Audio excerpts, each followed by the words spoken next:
just transition, the merging of the climate agenda and human rights and labor principles. So with that as the backdrop, let's dive in. Perfect. So my first question is quite broad to the panelists. What are your basic principles or tenets for responsible investing in infrastructure in EM? Your guiding first principles, if you will. James, can I begin with you? Yeah, thanks, Gavin, and thanks to the PRI for the invitation to speak here. As Gavin said, my name's James Magor. I'm a director at Actis. I sit in our sustainability team. As of last week, Actis is now the Sustainable Infrastructure Division of General Atlantic. And we've been investing in emerging markets infrastructure for about 20 years now with quite consistent performance. I think there are three core principles of our approach that I'd like to have a chance to share with you. So the number one is really the on-the-ground presence and the strong stakeholder relations. So we have a network of 17 offices comprising staff that were born, raised, educated in those markets, understand the infrastructure market, they understand the risks associated with it. We then build platforms that are staffed with management teams, again, born, raised, educated in the market. And we have built over many years strong relations with regulators, financiers, industry bodies that is based on mutual trust. So that on-the-ground presence, I don't think you can emphasize too strongly. The number two is no compromise on ethics and integrity. There's the old Warren Buffett cliche, it takes 20 years to build a reputation and 5 minutes to lose it. I think Actis has spent 20 years building a reputation. But we also try and avoid the sort of vacuous statements like, zero tolerance approach. It's much more important to really understand the risk from the bottom up. What are the scams and potential corruption pitfalls in the market and sector that you could be exposed to by operating there, and then building a controls framework to reduce that risk and mitigate that risk over time. So be really practical about it. And then number three is securing your social license to operate. Yeah, infrastructure has a big physical presence, often in rural communities, suffering from weak regulatory enforcement and without social security safeguards. So you really need to, when you're developing, constructing, operating infrastructure, you really need to establish and retain local support. And this is achieved by finding win-win scenarios. Not the tokenistic branded football kits that we've seen handed out across the emerging markets. True value created for the host communities that are hosting infrastructure assets. So vocational skills development is a real focus for us. Don't rely on simply securing permits and formal licenses. Think about your social license. And we've seen time and again that in difficult markets from a security perspective like Mexico, like Nigeria, and more recently Bangladesh, that your community are also your best source of security. It's not armed guards and fences, it is your relationship with the community. If they value your asset because they're deriving value or livelihoods from it, you get a great deal of protection. So three principles: on the ground presence, no compromise on ethics, and secure your social license to operate. Wonderful points, thank you. Hubert, same question to you, your first principles? Yeah, no, thank you very much, Gavin, and thank you, PRI. And of course, we stand on the land rights recognition that we heard at this particular event. As Gavin mentioned, my name's Dr. Hubert Danso. I'm the CEO and chairman of Africa Investor, and I work very broadly with both public as well as other institutional platforms focused on driving change and transformation at a systemic level for asset owners to work on the African continent.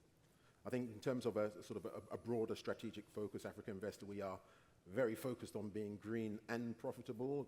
It's green infrastructure in particular, but also ensuring that we are focused on delivering a mandate-aligned approach with a number of the African governments, which is essentially to establish, from a mission perspective, Africa as an investable green tech manufacturing hub.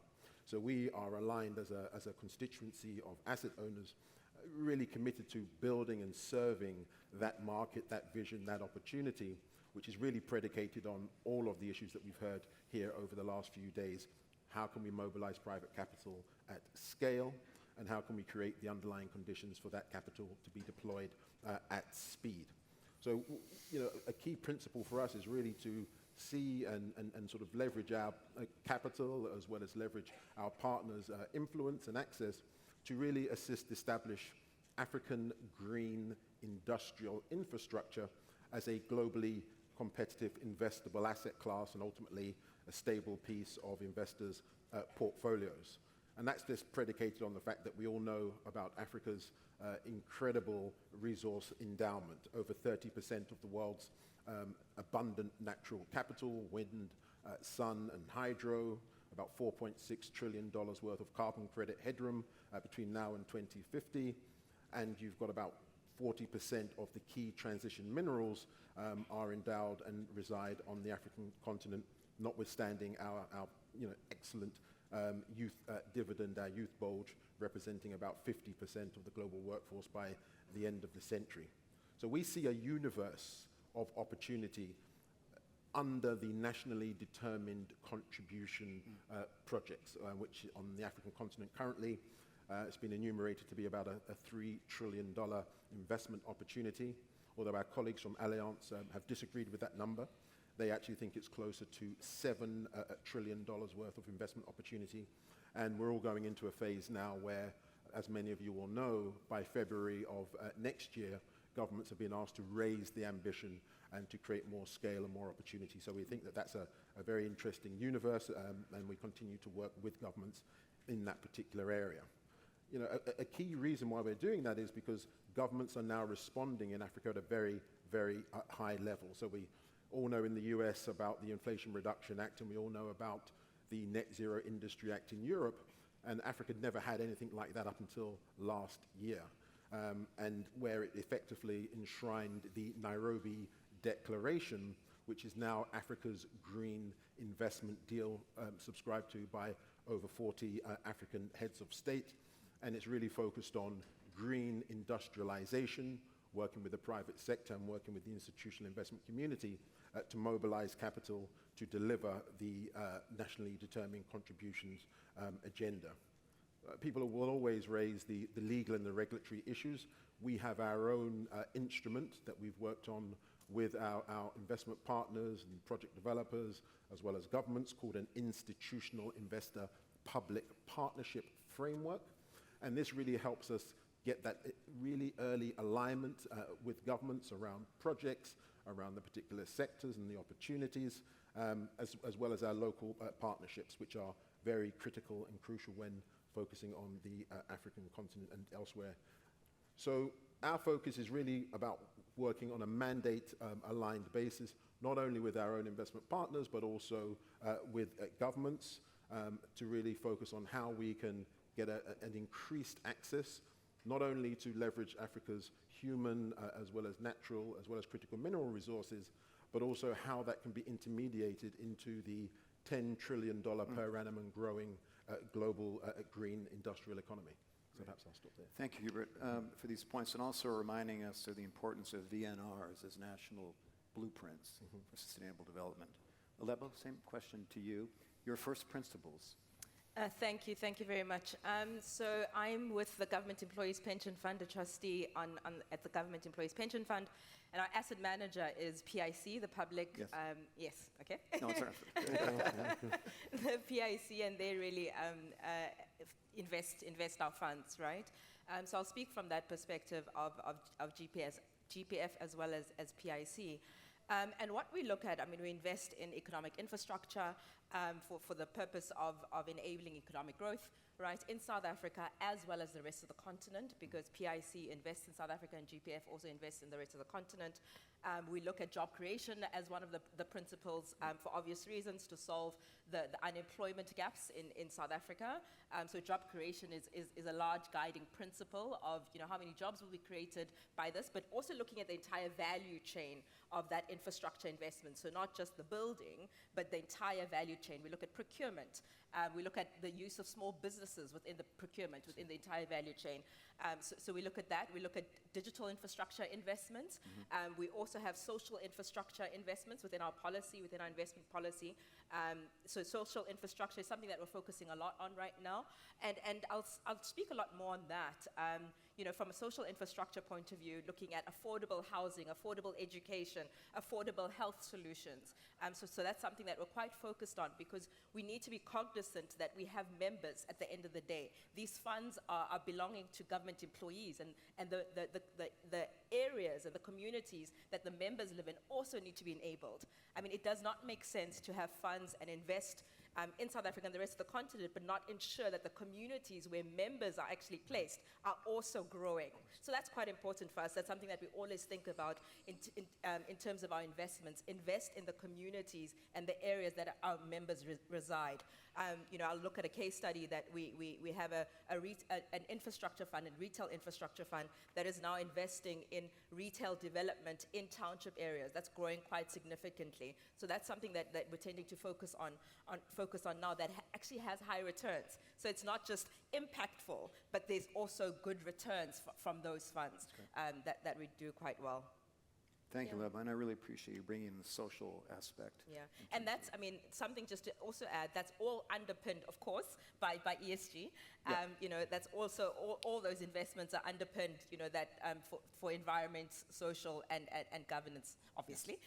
So when we look at those investments, we look at how are you embedding environment and sustainable solutions?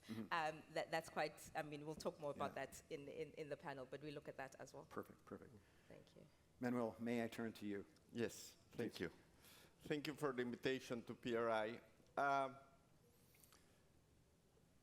AINDA manages funds, most importantly from direct contribution pension funds. So as a result of that, we basically have millions of people that could have a direct impact on their retirement depending on the work we do. As a result of that, our starting point is fiduciary responsibility. We're here to make returns. That does not mean that we should not do it in a responsible manner. If you were to do my KYC, you will probably find out that I started in the field of ESG 35 years ago. As president of the student body of MIT, my last day in office, I went to see the provost, and he said, what was left on the table? What ideas you had in mind that you didn't have time to accomplish? And I said, I think we need to do a pledge in graduation. And he said, what's the pledge? And the pledge was, I pledge to investigate thoroughly and consider the social and environmental consequences of any professional activity I may undertake. And in AINDA, we have that in our corner. It's part of our culture. At the same time, we believe that there's a huge distortion when you talk about infrastructure around the world, which basically, when you talk about private investments in infrastructure, we need to see the origin. And the origin is that governments ran out of money.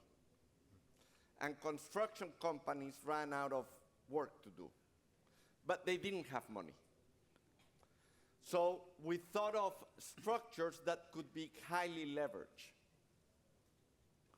With the change in international financial reporting standards, starting 2019, take or pays from the government as the source of payment of a project distort value for that nation.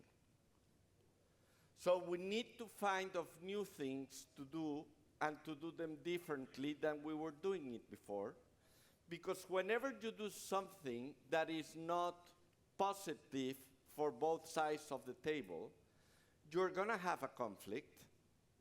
And the reality is that you've already hired the lawyers. You haven't started paying for them, but there is going to be a conflict. So we do things that add value to both sides of the table. And we understand that you have an adverse selection in the infrastructure sector, which is the good players don't need money. They have money because they are good and they make money. So you need to be good enough for the good players to want to team up with you. In our first fund, none of the projects were competitive. They were all sourced. And if you look at the names, they all had deep pockets. And they basically decided that we could add something to those projects, and they wanted us as partners. And we're going to return to our investors more than 20%. And the last thing, which I think is very important, is that when you talk in a conference like this one about ESG, you talk a lot about the E, a little bit about the S, and nothing about the G. And in the developing world, you have to start with the G. And you have to understand that the G is not only about independent board members, it is about the way you go about processes, procedures, audit and compliance, transparency, compensation. And only if you have that within you, you're going to be able to achieve success in a sustainable manner. And you're going to be able to make tough decisions. Because in the developing world, in emerging markets, the E and the S are sometimes at conflict. And you have to put that conflict on the table. And you need to resolve it. And you can only resolve it with a very strong G. Great.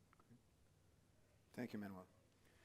Well, having set the stage in terms of first principles and tenets, let's get more specific in terms of practical examples of projects you've undertaken, challenges you've faced with respect to those projects. And Sure. Anyone? Yep. Okay. Happy to. Look, I'll talk about the Tiber wind farm in Senegal that we developed. Senegal's one of the UN's 50 least developed countries. So look, I'll provide some background, I'll explain what we did, and I'll tell you about the outcomes. So by way of background, the Tiber Ndiaye wind farm is a 160 megawatt wind farm just outside of Dakar. At the time it was constructed, and I think still today, it was the largest wind farm in West Africa. It increased Senegal's electricity output by 15%. At the commencement of construction, only 65% of Senegal had electricity access. And the country's energy system was running on imported oil, meaning they had one of the highest electricity costs in the world at around 30 cents a kilowatt hour. Also, about 75% of the country's population, but crucially 100% of the rural population, there or thereabouts, are employed in the agricultural sector, and only 5% of the land is irrigated, meaning a very climate vulnerable population. That created a bit of a win-win opportunity. So what did we do? Well, most importantly, we built the wind farm on time, on budget, integrated it into the grid, providing clean, reliable energy at 11 cents a kilowatt hour. It created 900 jobs. About a third of those jobs were from the local community, and less than 10% of the employee workforce were expats. We also invested heavily in community development, providing vocational skills training for local people with a very high gender component. We implemented a solar-powered irrigation scheme for the farmers living around the wind farm area. And this project is actually a case study for the IFC and Government of Canada's Energy to Equal program. And what was the outcome? Well, at the inauguration ceremony for the wind farm, the head of state, Macky Sall, received such positive feedback from the local mayor and all the stakeholders about the development and construction process. He instructed the Minister of Energy to award an expansion and a battery storage project. the project secured this expansion, and obviously that, when we came to exit, led to really great returns for the fund. So I think some of the key takeaways, unlike the developed world, in the emerging markets, this acute supply-demand mismatch and the underdeveloped energy system creates the really compelling investment opportunities. The wind resource in Senegal is greater than much of Europe, meaning that renewable energy is cost competitive. It's the cheapest form of power without subsidy in a lot of the emerging markets. And investing in community development to create win-wins not only de-risks development, what it means is that you're welcomed back by regulators for repeat investment time and again. And this really creates value through follow-on investment opportunities. So that's it. It's a very exciting example, James, and good to hear about the community engagement piece, which I think gets to your point on license to operate to some extent. Other examples of specific projects or initiatives? Sure. I'll share two examples. So we invested in a fund in South Africa, an education fund. The education fund acquired 4 schools. One in Protea, which is in Soweto, in the township area, another in a township area in Pretoria. And essentially they acquired 4 schools, and then also actually invested in the creation of new schools there. And essentially the model is they acquired those schools and then turned them around to be low-fee private schools in those areas. And I happened to have the opportunity to go visit them recently. That's why I remember that one quite well. And you go at the schools are solar powered. All the schools are solar powered, so they're very energy efficient. They have boreholes within the schools, so they run on their own grids. Essentially, it's low-fee private schools, and they've really created economic opportunities in those areas, right? Obviously, they hire teachers from the community. They've also created a training school as part of the school that trains the teachers in the community. So, there's multiple effects. Network effects based on that school in Protea as well as in Pretoria. And that fund, since we've invested in that fund as Government Employees Pension Fund, the Fund 1 achieved 9% IRR, and the Fund 2 is achieving 12.5% IRR. So they're actually achieving above benchmark return. So it's a profitable investment. The education fund is one. Another fund that we invested in, they're in the health sector. So what they've done is they've built high quality hospitals in different areas in South Africa outside of Gauteng, because sometimes what you see is a lot of investments are focused in urban areas, right. But they've built private hospitals. We went to Thohoyandou and visited. I also happened to visit that hospital on a investee visit. And they've built a high quality hospital, beautiful hospital in that area. And then with that model, they have a health management model, effectively having another business of health doctors managing the hospitals. And with them, they've created micro economies around the hospital. So again, that investment is creating more economic opportunities in that area. So that's a fund. They've got 3 hospitals at the moment that are high quality hospitals in those areas. So those are 2 funds that I'm aware of, that I've actually seen myself, one in education and health. And then previously I spoke about another fund that we invested in. They invest in retail. So with them, they built shopping malls in areas outside of Gauteng. Again, they've built 3 shopping malls in those areas. Again, with a shopping mall, there's so many other economies around it, right? Because there's so many companies that have to supply the development of that shopping mall. So they're doing quite well. One of our best performing funds, actually. I won't mention names, but they're performing quite well. So those are 3 examples that I know of. I mean, another one is digital infrastructure. So we invested in a digital infrastructure asset, and the use case there is enabling increasing accessibility and affordability of digital infrastructure. So we invested in, I mean, that one, yeah, we invested in a company, Metro Fiber, where they essentially enable affordable fiber throughout South Africa. So that's another use case where they're increasing access to digital infrastructure as well as affordable digital infrastructure solutions. So that's a use case that we have. Yeah, I'll stop there.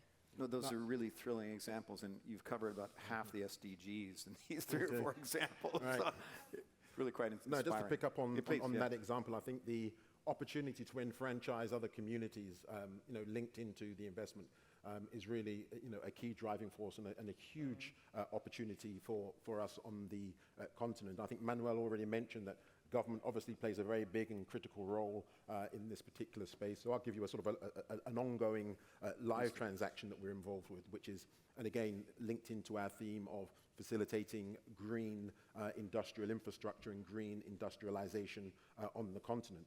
So we basically have partnered with the Nigerian Sovereign Wealth Fund and an investment house out of the Netherlands to essentially set up a 5 gigawatt recyclable solar panel manufacturing plant in Nigeria.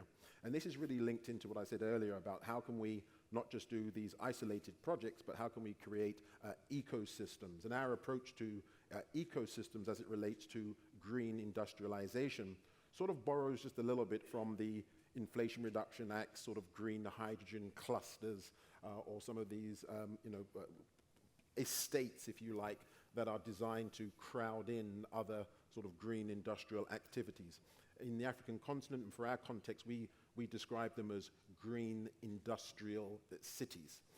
And then how can we work with governments, and in this case we're working with the Nigerian government, who's allocated us 5,000 hectares to first of all locate the 5 gigawatt recycling manufacturing plant on this particular piece of land, but also giving us rights to put in a new model which will enable us to crowd in with fellow asset owners and portfolio companies that they're seeking to decarbonize the portfolios through, and who actually want to be able to get some new economic opportunity on the continent to actually come and locate within the complex, within the green industrial city that's been established. It's a very promising investment. I mean, it's projected in the sort of the mid to high teens in terms of returns.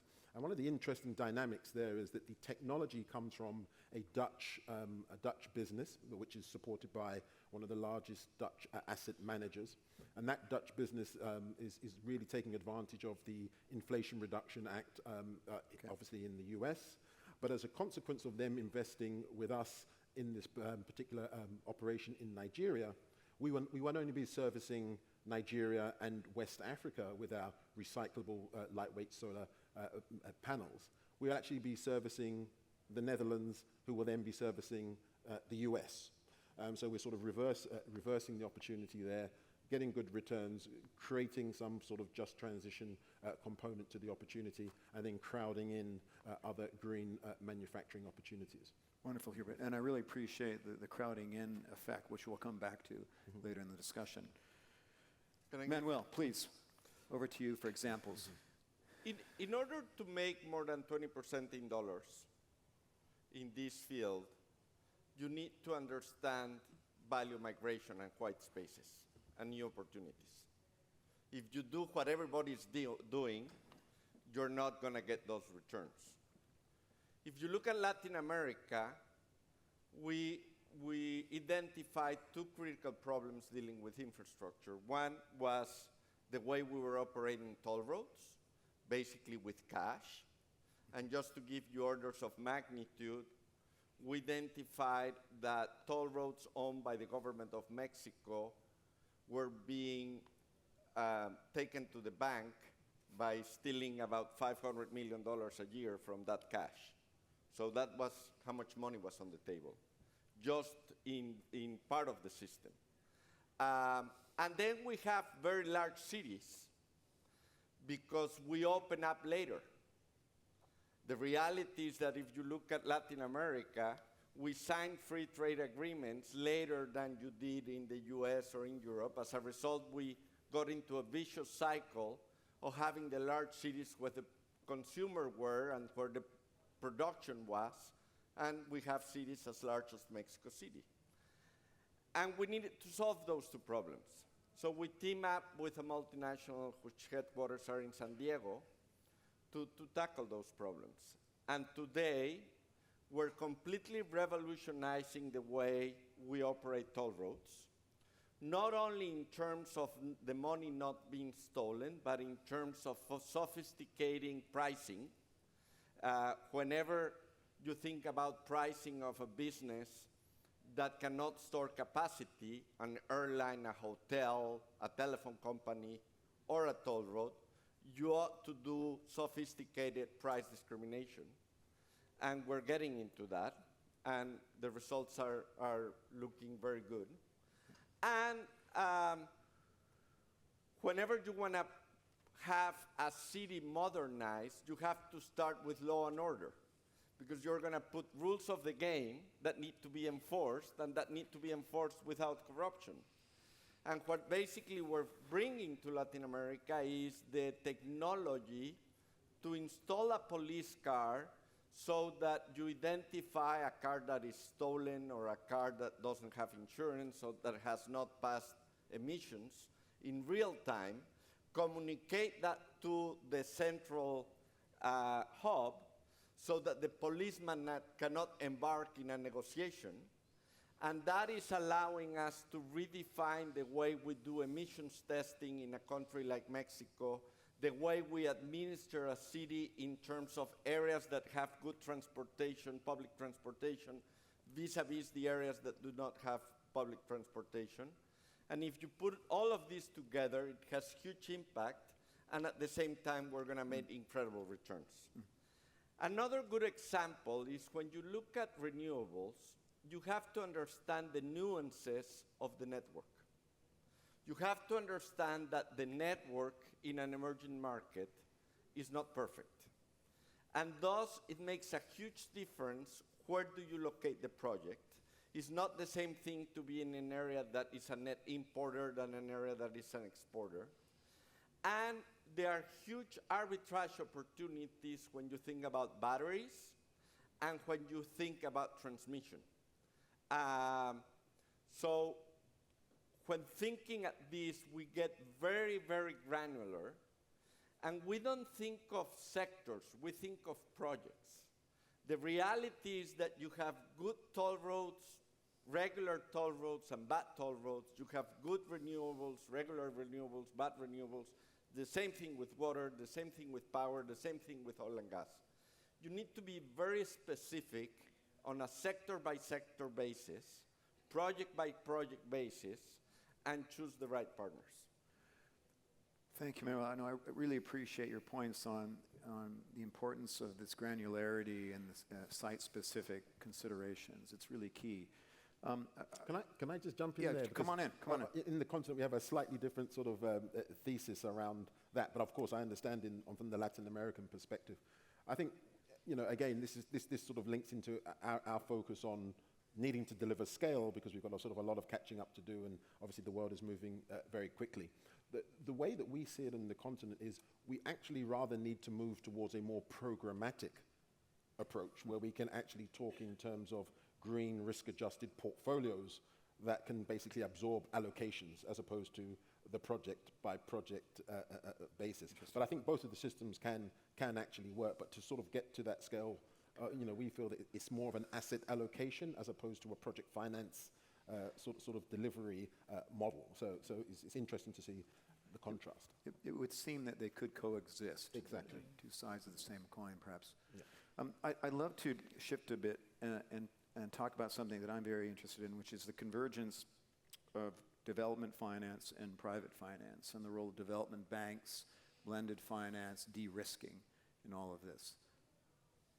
Can anyone offer some thoughts in terms of... Well, I've just spoken, but I think on this subject, we have a sort of, again, a similar philosophy. We hear a lot in the market from the whole sort of, the development discourse about we need a theory of change Yes. in this particular space. We sort of disagree with that. We think we need to change the theory. And the theory effectively is that,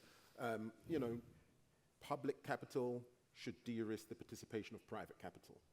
And the reality is public and concessional capital represents about a $1.5 trillion global collective balance sheet.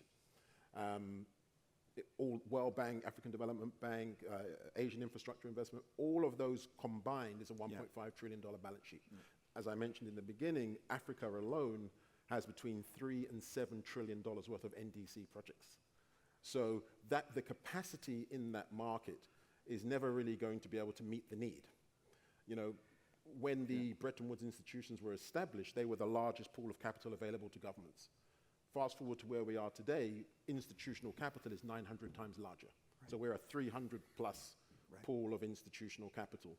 So the dynamics haven't changed, whereas the market has changed.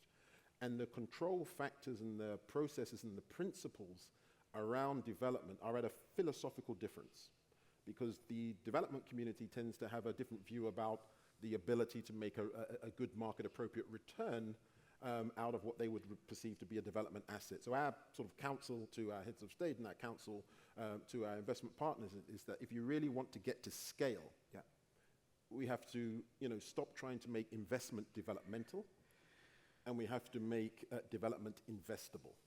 And we have to really have a much more private sector-led approach to designing these assets and developing these transactions, and potentially not looking at which institution should play a de-risking role or not, but look at it from the perspective of within the natural habitat of risks, who's best placed to take that risk. So a de-risking scenario is always presumed to be not for asset owners. But if you look at the Multilateral Investment Guarantee Agency's, MIGA's balance sheet, 2/3 of that is private capital. So we believe, recognizing the quantums that are required for the transition, very soon there's going to be a reckoning of who can de-risk the participation of private capital. And we know that concessional capital, at best, if we implement all of these reforms that we know won't happen at the global financial architecture level, at the MDB level, because of the size of the balance sheet, they won't be able to cover more than 10% of the transition financing or investment needs. So there's going to be a 90% that's going to come knocking on our doors as institutional investors to be able to cover. So we're always advocating, let's find interesting and constructive ways to not just de-risk, but recharacterize the risk with demand coalitions for long-duration bankable offtakes with high-quality credits. We have to think very differently, and that's what we mean when we talk about let's change the theory as opposed to a theory of change. James, can you extend on that? Agree, disagree, and then Manuel? Absolutely. No, I don't disagree. There are undoubted risks associated with emerging and developing markets investing.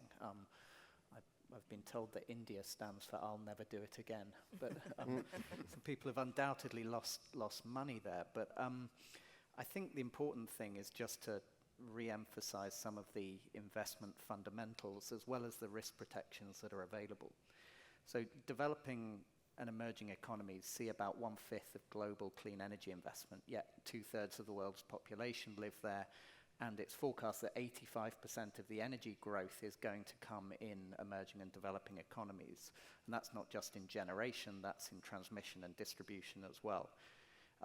As I said when I was talking about Senegal, the energy resource, the yield is better, it is sunnier and windier in the global south. But as Hubert was saying, there is risk and there is risk misconception. One of the things that we like about the emerging markets, a lot of the contracts, the concessions, the PPAs are US dollar denominated or they're hard currency pegged. And then with political risk insurance from MIGA, you're fully protected against breach of contract. And then something that I found quite surprising, there was a study by S&P recently that looked at, going back to the 1980s, looking at debt default rates on project finance. And the default rates in emerging markets have been consistently lower than developed markets over that period of time.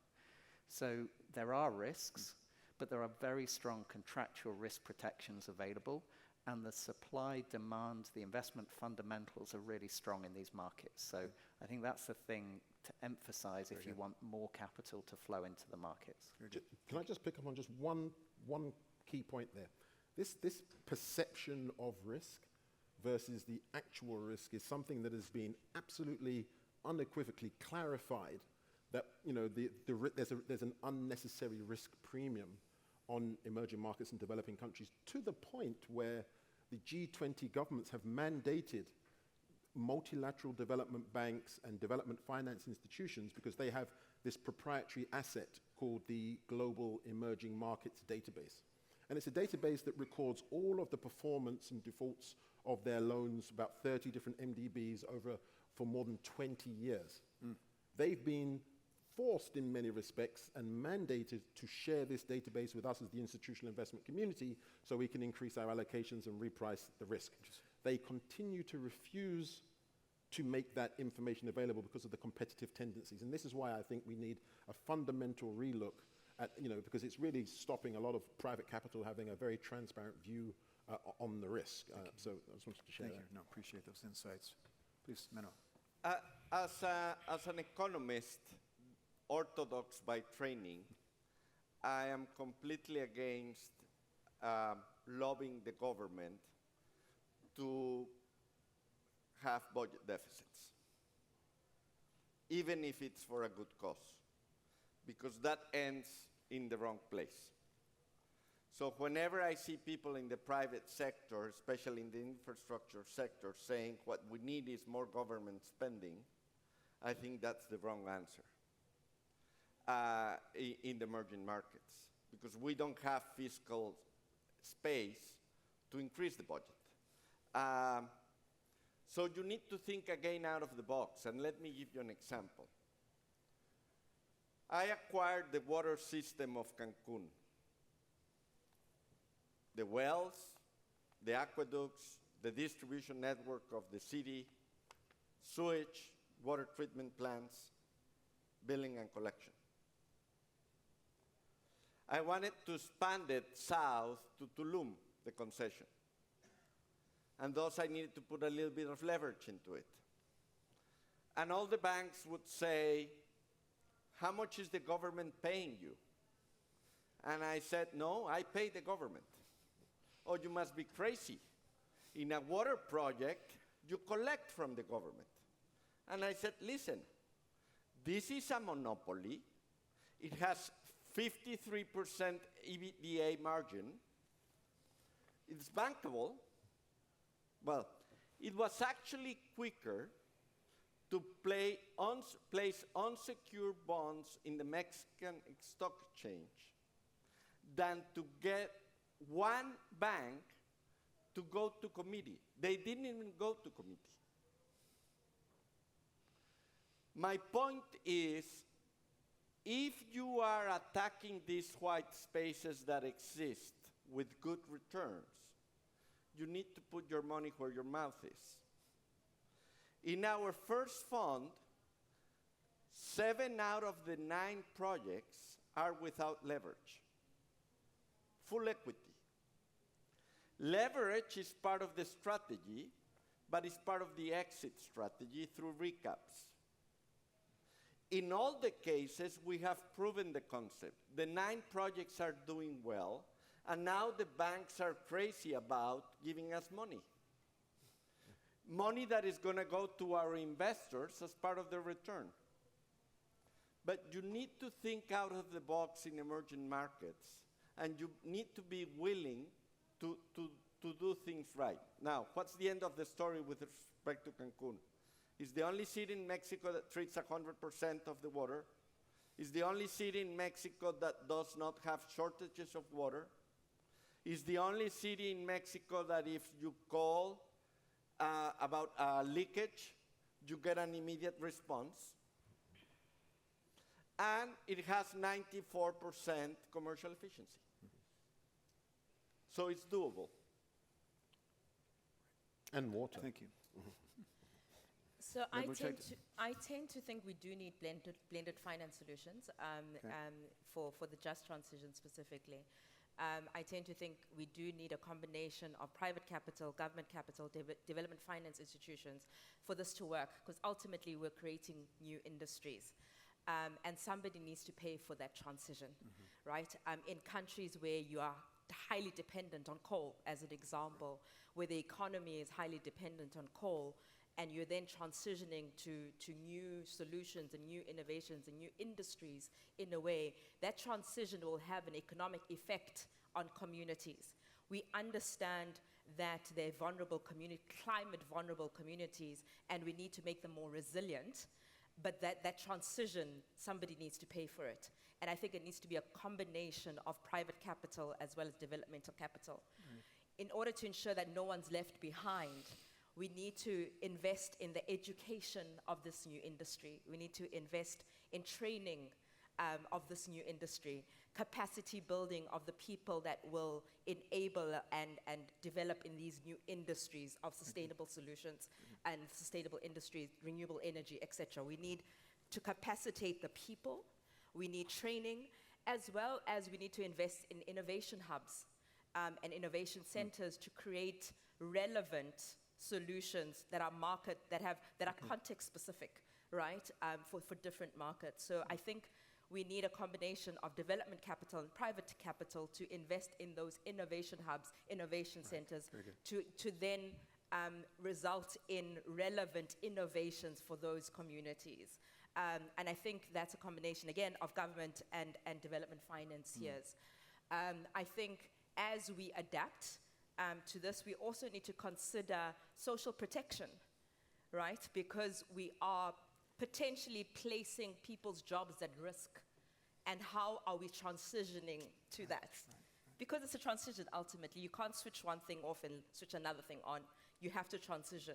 And that step change, if I can put it that way, we need a combination of capital to look at that. And I'll borrow from my past experience in digital financial services and financial inclusion, where ultimately it's about how do we ensure solutions are accessible, are affordable, and are relevant. And that's a combination of government funding, development financiers, as well as private capital. All players need to be involved, and of course regulators, to ensure that the policy is enabling for these solutions to even be sustainable. So that's... Well, thank you. No, very exciting. But you've got a great point, because South Africa is essentially almost the model of the world when it comes to developmental investing from a pension fund perspective. You actually have that as a policy under Regulation 28. I think some institutions around the world could really borrow from that. But I think that the issue that we are great supporters and believers in blended finance. But I always sort of caution colleagues that it needs to come with a little advisory note. Because first of all, blended finance started about over 10 years ago for a different purpose. We've now had the build it time, socializing it, and now people sort of get its relevance. Yeah. But I think we promote it in such a way that it's linked to emerging markets. And just last 2 weeks in Climate Week, everyone was saying Canada needs blended finance for the climate transition. But the psychology is that blended finance is for emerging markets, and it sort of sends, if it's not handled properly, it sends the message that there's going to be a loss before you've even introduced the project. So we have various interests and a lot of our investment colleagues come to us and they tell us, look, we've just presented the fund, and before we've even put the transaction forward, we've been told, oh, if it's Africa, we want about 20 to 25% blended finance. And they say, well, my name is such and such. We haven't even opened the transaction. So when we are promoting blended finance, we encourage that we begin to also educate the market about the risks and how those risks can be managed, whether it's a belt and braces or whether it's a belt or belt and suspenders or whatever it is. Yeah. But I think that this sort of brazen, now we need blended finance, immediately you're telling me you anticipate a loss, but don't worry, someone's going to suffer that loss. So I think that, just a little educational note to go with it. But of course, blended finance is a very important tool, not just for emerging markets, but for difficult markets that need to be created and they need to get over that curve. Very good. Yeah. Very good. Thank you. Just mindful of time, we've covered a lot of exciting ground. Now, I'd like to invite the audience to pose questions to our panel. I think we have, yes, there's a roving mic there. Some hands are being raised, which is exciting. If you could introduce yourself and your affiliation, that would be great. Hi there. Leola Ross from Seattle City Employee Retirement System. So I'm really glad, this is my first PRI, and I'm really glad you had this topic because emerging markets infrastructure is one of my favorite topics. So thank you so much for doing this.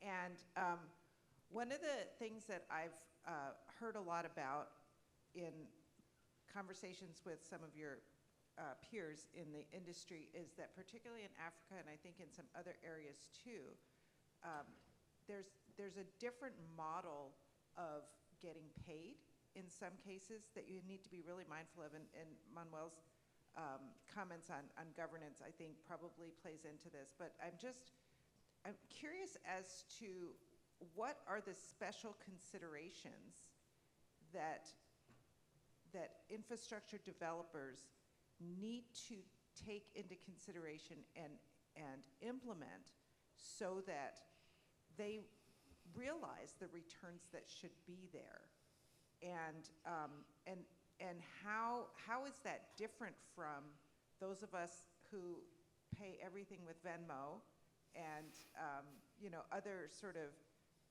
quick and easy solutions that we're all just used to in the developed world? So does that question make sense?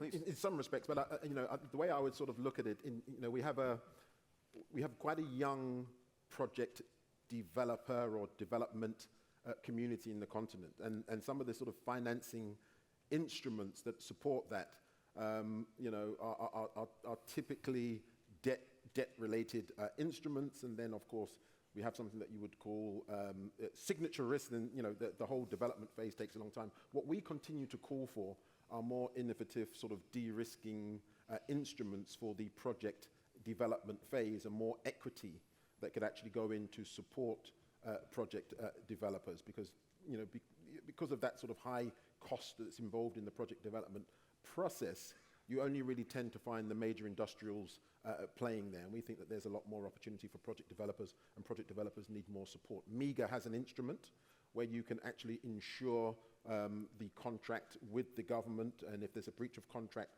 that leads into the project development phase, not resulting in the contract, subject to it being proven to be commercially viable, then a large percentage of the project development costs and fees are taken account of. But we also believe that there's a real opportunity. Sometimes it's between 1 to 3 times money for investing in that project development phase, and we think that there's a real opportunity there for institutional capital that can also participate in supporting the offtake of whatever resource that particular project will be yielding.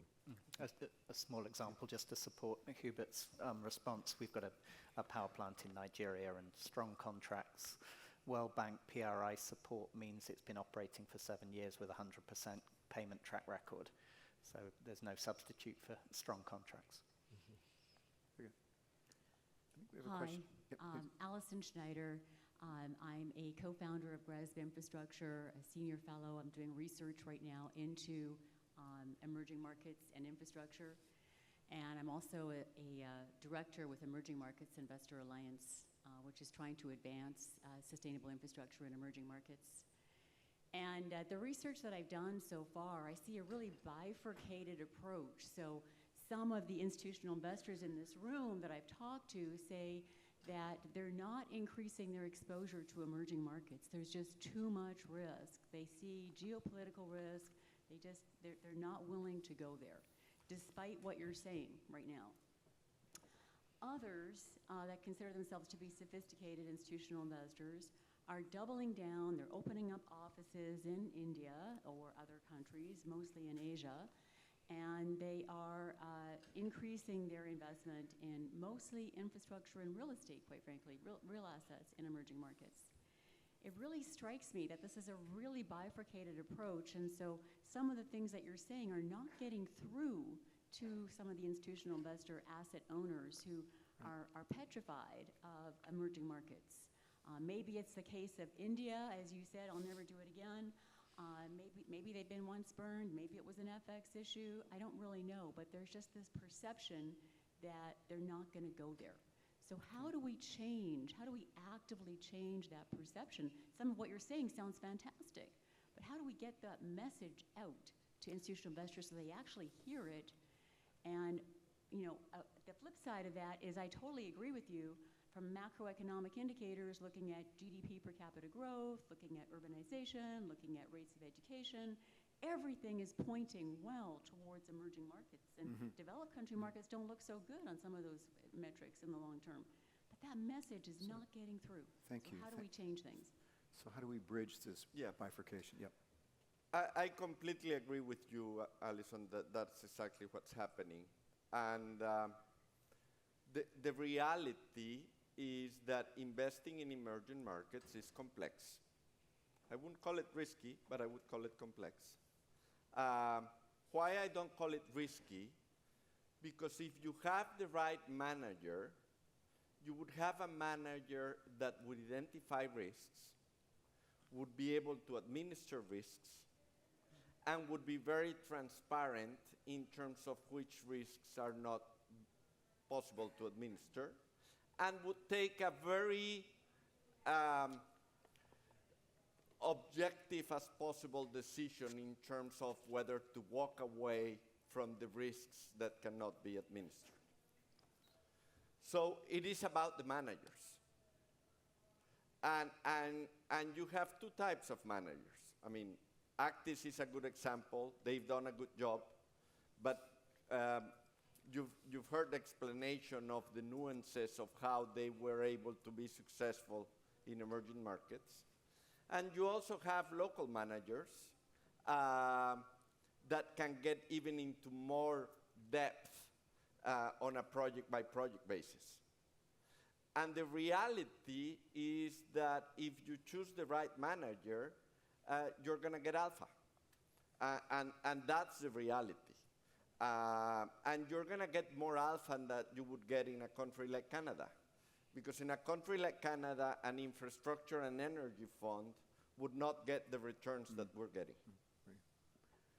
I am going to take the liberty of changing the structure of the rest of the session because I see many hands that want to go up, and I don't think we'll have time for the roundtable discussions. Thumbs up, very good. So let's keep going with these wonderful questions. One in the back, front here. So the microphone. Whilst we wait for that question, I'd just like to also chip in on that. I think this is really going to also require, to your point about asset owners' involvement and participation, it's going to take an asset owner-led interest and approach. And we're fortunate enough. I chair the Sustainable Market Initiatives Africa Council, which is a sort of a global group of CEOs, and we have an asset owners and an asset managers group led by the CEO of State Street and a number of other asset owners and asset managers.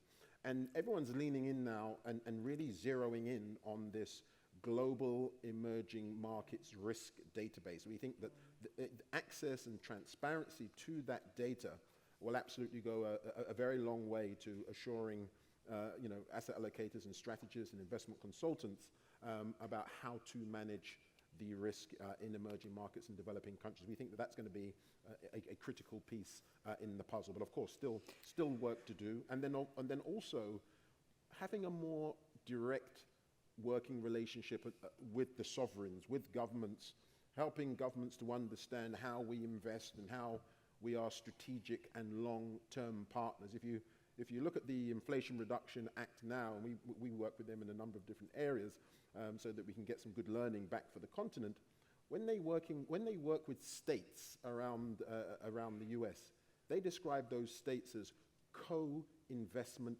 partners. They're building a relationship where they can begin to understand each other, and that's what we think hasn't really happened enough, and we do well to do more of that relationship building directly between asset owners and sovereigns, as well as the local managers. USAID have done that quite well. They have a program where they take pension funds and sovereign wealth funds from around the US and internationally on field trips.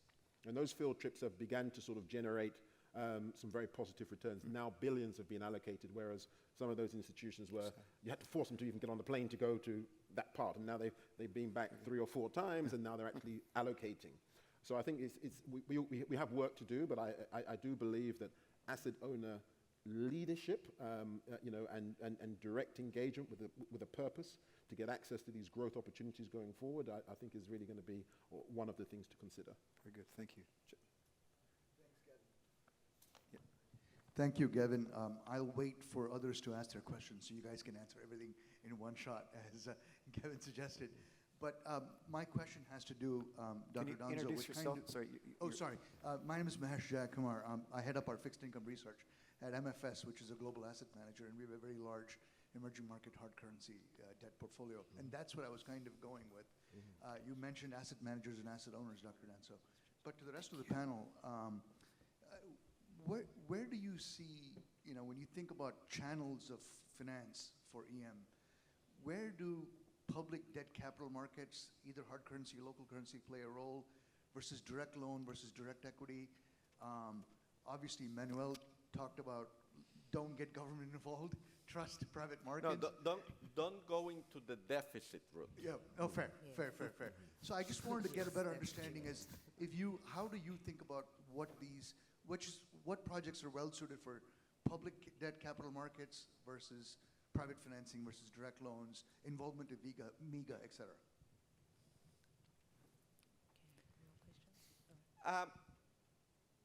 Capital markets, Mexico is a good example of capital markets. In fact, Mexican peso is one of the currencies in the emerging market world that is most traded, and it's even used as a hedge for many other currencies. And the reason for this, why we evolved, is because we had a crisis in 95 that basically bankrupted the banks. And as a result of that, we got more sophisticated about the capital markets because it became a substitute. And the way we see debt today, we have a North Star, which is debt as a percentage of GDP. Okay? And we don't want to get to 60. 60 would be completely out of bounds. If you look at many developed countries, they're way above 60. Okay? Why is this? Because we had a crisis in 1970, we had a crisis in 76, we had a crisis in 82, and we had another crisis in 95. So it took 4 crises to learn the lesson. So I think you need sophistication in capital markets. We've introduced new schemes. For example, we have the equivalent of real estate investment trusts for mature infrastructure assets, in which you basically can invest in the capital markets, but you have a relatively stable stream of cash flows in your portfolio. So there are new ways to do that. We have publicly traded corporations in infrastructure. We have corporations that only do airports. We have corporations that only do toll roads. We need that as a complement, but starts with the project. If you don't structure projects correctly and you make them self-sustainable, and you use government money either for instruments like MIGA, which is very useful, or you use it because, let's say, you are doing a new greenfield toll road. Well, it may not be sustainable financially with purely tolls. It may need a component of government funds, but you need to put that up front. And the way to put it up front is you basically do a bidding process, and the one who wins is the one that requires less government funds. Very good. Perfect. Thank you. Please stand. Thank you. Sorry, Excuse me. My name is Sando Jambo, and I'm the CEO of the UN Global Compact. Good to see you, friends on the panel. But so I have a slight discomfort in the conversation, which I just wanted to raise, but it will lead to a question eventually, which was, I think one of the challenges that possibly has led to a couple of questions, like why are we not sure or why are we not clear about the investment opportunity, is that we're grouping a large and very diverse set of economies together, from emerging markets to developing states, which I don't see up there, to vulnerable states. And then when you zero in on Africa, those are 54 individual states with very diverse economic profiles and growth profiles. So great discussion, but I think perhaps it's the grouping of all of these that has such different, both economic, political economy, history, and future political opportunities that makes it perhaps not clear to see what is. I mean, depending on what indices you look at, 9 of the 20th fastest growing economies are in Africa. Other things will, other indices will highlight extremely fast growth in Indonesia, India, China, Philippines, and Vietnam. So I think, the information is there. It's this large grouping that I think might make it very difficult to navigate through. But to my point into the question was really, I know we're focusing on a lot of foreign direct investment mobilization. I'd be keen to understand frameworks and interests around domestic mobilization. I think the prejudice premium that we've talked about is one that will take a while to overcome. There's a lot of discussion around credit rating agencies and the challenges with their historical frameworks on emerging and developing economies. So keen to see what that might look like from any of your perspectives, because at the end of the day, I think all of the states that we're talking about realize the investment opportunities. So to Hubert, to your point, rather than, look at a theory of change the theory. I mean, let's really look at how to better mobilize domestic investment, which I think will give a different signal around what international financial investment should look like. Yeah. Just some thoughts from my side. Thank you, Sana, and I appreciate your point on. I mean, we have the 24 classically defined EM countries. We have 150 developing countries within the UN system, and we have the 46 least developed countries. So we need more sessions, I think. This is just a series, perhaps. But quick response to the question on... Yeah, the phraseology, I think we're on the receiving end of it rather than curating it ourselves. For us, it's really just a case of how can we create green, risk-adjusted portfolios that can be diligenced, and then the outcome of how they're competitive will sort of speak for itself. But then we hear this global north and global south, and we just turn around and say it's not about the global north, it's not about the global south, it's about the global green industrial economy.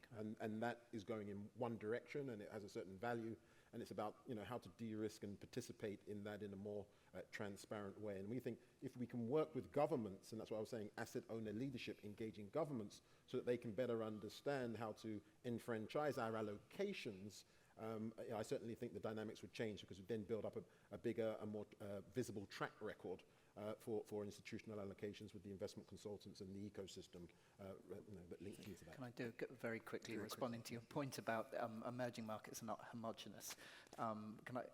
Actis produced something called the Actis Atlas, which is a much more subtle and nuanced definition of the different markets. It was featured in the Financial Times recently. So one of the benefits of being a global fund is that we can look across the markets to find the ones that have the certain hallmarks that we're looking for. So respect for contractual sanctity, hard currency returns, those kind of things. That's definitely an advantage. But I fully agree with your point. It's not a homogeneous emerging market. Final question. Yes. Hernan Silva from Patria Investments. When it comes to driving capital inflows to emerging markets for infrastructure fund, what would you say are the main credentials to show to institutional investors to provide confidence and to invest in emerging markets such as Latin America? We have the need of major capital inflows to solve energy crisis driving from climate-related issues such as severe droughts in Chile, and now last week the energy crisis in Colombia and Ecuador with the energy prices. So there is the opportunity to create and to invest on desalination projects in Chile, in Colombia, and some other Latin American countries to improve the energy transmission infrastructure, but at the end of the day, I don't know if we have the right approach to institutional investors to provide confidence and prove that the ecosystem is ready. So I would like to hear your comments on that point. Thank you. It's a multifaceted question and maybe can be addressed offline as well, but maybe 30-second response and then we have to move on. In Latin America, we have an advantage, that is that we have defined contribution pension systems. In Chile, in Colombia, in Mexico, to name a few. So those defined contribution pension systems, which are growing exponentially, are serving as a catalyst to have track record. And the reality is that we need to leverage that track record to increase the resources coming from abroad. There are other countries around the world in emerging markets that do not have those defined contribution pension systems. And as a result of that, have a harder time dealing with a huge barrier to entry that exists in this industry, which is the label first-time fund manager, which is like the devil. Shouldn't be, but it is like that. Very few asset owners want to invest in a first time.